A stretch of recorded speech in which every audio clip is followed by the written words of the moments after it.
Bagaimana kalau kita datang ke kuburan orang tua, kali kerabat, kemudian kita membaca Al-Fatihah. Baca Al-Fatihah nggak ada contoh.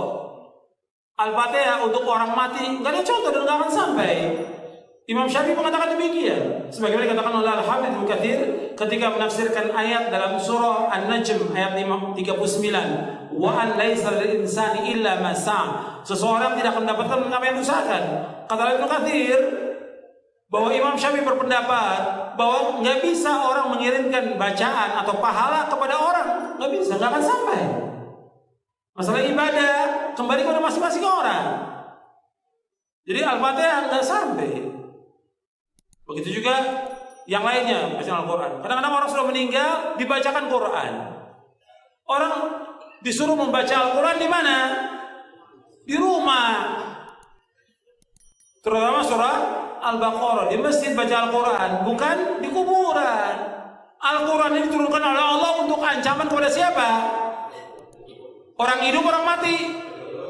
Di surah Yasin ayat 70 Allah berfirman, liyunzira man kana hayyan wa yahiqqal qawlu 'alal kafirin. Bahwa Al-Quran diturunkan Allah untuk mengancam orang yang hidup, hayyan, orang yang hidup, bukan orang mati. Kok orang mati dibacakan Quran? Manfaatnya apa? Enggak ada manfaatnya.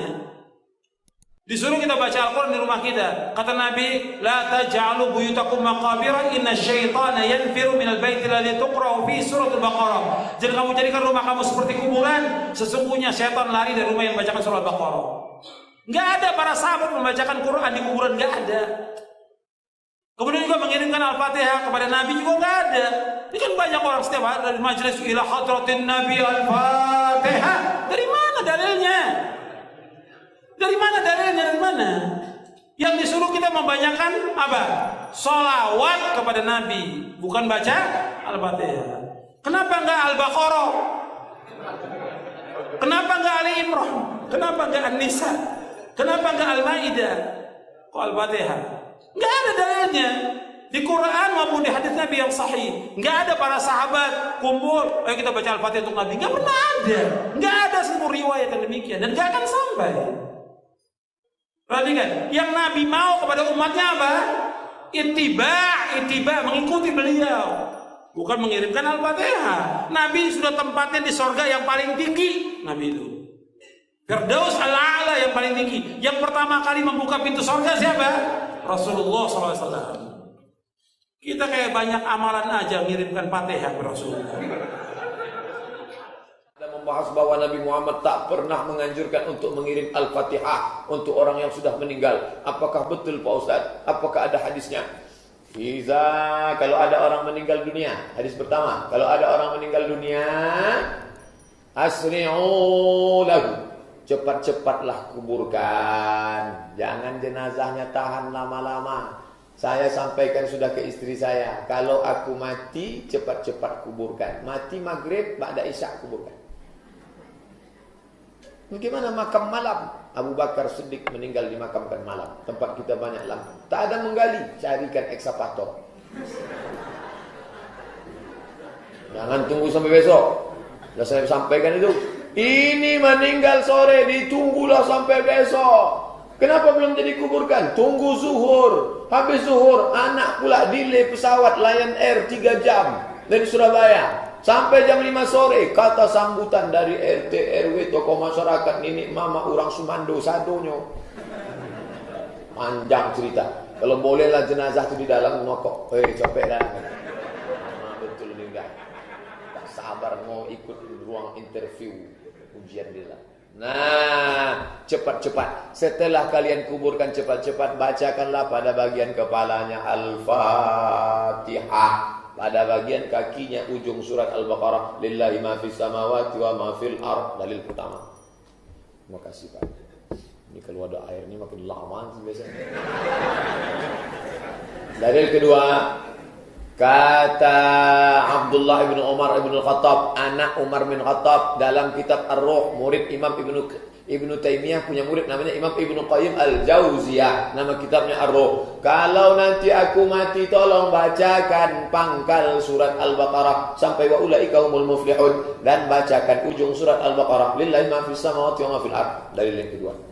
Maka berdasarkan dalil ini, kata mazhab Syafi'i dalam kitab Al-Majmu' Syarah Muhadzab disebut oleh Imam An-Nawawi, wa in khatimul Qur'an, seelok-eloknya bacalah sekhatam Quran. Kalau tak sanggup sekhatam Quran, bacalah hatinya Al-Quran, qalbul Quran, Yasin wal Qur'anil Hakim, innaka laminal mursalin. Kenapa Pak Imam menangis? Belum dibayar hutangnya. Nah, tak sanggup membaca Yasin terlalu panjang, Ummul Quran Al-Fatihah untuk almarhum Ustaz Abdul Somad. Al-Fatihah. Sampai tak Pak Ustaz? Sampailah. Dalil sudah saya bacakan. Udah itu tanya dulu. Sampai tak Pak Ustaz? Nah, coba bacakan. Balik lagi nak? Berarti sampai. Dibacakan dalil tak percaya. Dibacakan logika tak percaya. Tak juga dia percaya, saya tak percaya. Siapa nama lengkap? Nanti kalau kau mati, kau bacakan Al-Fatihah. Teman-teman sekalian yang dimuliakan Allah Subhanahu wa taala, ziarah itu artinya kunjungan. Ziarah. Jadi saya menziarahi antum, berarti saya mengunjungi antum. Mau kemana Ustaz Adi? Mau ziarah. Mana? Ke Pak Lutfi. Pak Lutfi di mana? Di Lampung. Kan Pak Lutfi masih hidup. Ziarah itu bukan mengunjungi orang yang wafat saja. Ziarah itu bisa diartikan mengunjungi orang yang masih hidup. Bisa. Jadi ziarah artinya kunjungan. Kunjungan. Baik ya? Nah sekarang, bolehkah kita mengunjungi orang yang sudah wafat? Boleh. Apa yang dikunjunginya? Kuburnya. Makanya ada istilah ziarah kubur. Mengunjungi orang yang wafat dalam kuburnya. Apa yang dilakukan? Mendoakan mereka. Jadi Nabi bahkan mengatakan, silakan. Lihat-lihat. Kuntu nahaitukum an ziyaratil kuburi fal'ana fazuruha. Itu dalilnya. Dulu saya pernah larang Anda untuk ziarah kubur. Dulu itu saat iman lemah. Ada kebiasaan di jahiliyah, kalau ada orang meninggal, itu mereka meratap-ratap untuk menunjukkan bahwa orang ini orang baik. Diratap, ada yang rubuk-rubuk rambut, ada yang mukul-mukul begini. Bahkan nanti gini, saking populernya kesan itu dianggap orang baik, sampai ada jasa penyewaan orang nangis. Jasa nyewa orang nangis. Jadi kalau ada dikenal orang buruk misalnya, disewa nih berapa orang rombongan untuk nangis saja, nangis terus meratap-ratap. Ada itu zaman jahiliyah. Jadi begitu ada kebiasaan seperti itu, jadilah kultur di masyarakat. Biasanya budaya itu muncul karena biasa. Biasa itu dari kebiasaan. Kebiasaan begitu jadi tradisi nantinya. Maka ketika ada tradisi itu kuat di masyarakat, iman mulai lemah. Di awal-awal iman masih lemah maksud saya. Karena masih lemah, belum ada penguatan tauhid yang kuat, muncul kebiasaan itu, maka dilarang oleh Nabi sallallahu alaihi wasallam untuk sementara waktu ziarah kubur. Larangan datang. Kenapa dilarang? Bukan gak boleh ziarah. Bukan gak boleh ziarah. Larangannya karena dikhawatirkan ketika ada yang meninggal, tradisi tadi lebih kuat daripada awal-awal keislaman, muncullah seperti itu. Sehingga maaf, iman yang seharusnya muncul teman-teman sekalian, itu terhenti, terbatasi oleh nilai-nilai tradisi yang tadi. Maka setelah imannya kuat, paham bisa membedakan, mana doa, mana diskusi, mana ceramah, mana ngobrol, ya kan? Mana kemudian teman-teman sekalian bisa mendoakan dengan baik, mana yang bisa meningkatkan iman, mana yang bisa mengurangi iman. Dari situlah kemudian, ini yang paling menarik, muncullah sabda Nabi, kuntu nahaitukum an ziyaratil kuburi. Dulu saya larang kalian ziarah kubur karena dikhawatirkan kalian meratap, minta-minta pada yang tidak baik. Fal'ana fazuruha. Sekarang ziarahi. Di ziarah kubur itu hukumnya boleh. Sekarang antum katakan, saya ingin ziarah Wali Songo. Boleh. Apa yang dilakukan saat ziarah itu? Turunkan lagi hadis-hadis nabinya. Doakan mereka. Apa doanya? Salam dulu. Assalamualaikum ya ahlad diyar. Minal mu'minina wal mu'minat. Wal muslimina wal muslimat. Wa nahnu insya'allahu bikumul lahiqun. Ziarah. Bahkan antum kepada Nabi. Ke Madinah, ziarah. Begitu setelah selesai sholat Raudhah, antum lewat Babu Salam, lewat itu kan ziarah. Assalamualaikum ya Rasulullah. Assalamualaikum ya Abu Bakrin. Assalamualaikum ya Umar radhiyallahu taala anhuma. Antum ke Baqi ziarah. Assalamualaikum ya ashaban Nabi sallallahu alaihi wasallam. Assalamualaikum ya ahlad diyar. Minal mu'minina wal muslimin wal mu'minat wal muslimina wal muslimat wa nahnu insyaallahu bikumul lahiqun. Datang ke Wali Songo, ziarah. Apa darahnya? Sampaikan salam. Salamnya yang tadi. Setelah itu apa? Itu sunnah Nabi, berdoa. Allahumma ighfir lahum warhamhum wa'afihim wa'fu anhum wa akrim nuzulahum wasi' madkhalahum wa naqqihim minal khataaya kama yunaqqa thawbul abyadu minad danas. Doakan mereka. Ya Allah, alirkan pahala pada mereka. Ya Allah, berikan kemuliaan pada mereka yang telah membawa risalah dakwah ke Nusantara. Ya Allah, muliakan keluarganya. Ya Allah, berikan kekuatan ya Allah kepada keluarganya dalam keadaan yang terbaik. Selesai, itulah ziarah kubur. Lalu sampaikan, ya Allah, kami pun sadar kami kapan pun akan diwafatkan. Maka wafatkan kami ya Allah seperti Engkau wafatkan mereka dalam keadaan yang terbaik. Sudah. Makanya kata Nabi, cara terbaik meningkatkan iman, mengunjungi, berziarah atau ingat pada kematian. Sering lewat alam kubur mengingatkan kita mendekatkan diri pada Allah Subhanahu wa taala. Yang tidak boleh, maaf, minta-minta di kuburan. Pegang nisan, kan? Pak, tolong, Pak, cucu saya mau lahiran, tolong. Makanya saya datang ke sini. Antum ngapain datang ke situ? Yang di situ saja nggak bisa keluar.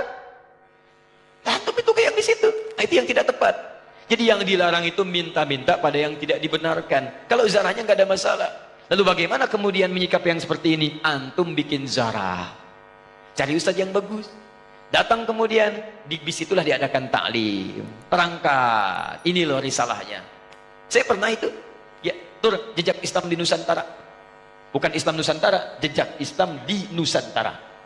Beda antara Islam Nusantara dengan jejak Islam di Nusantara.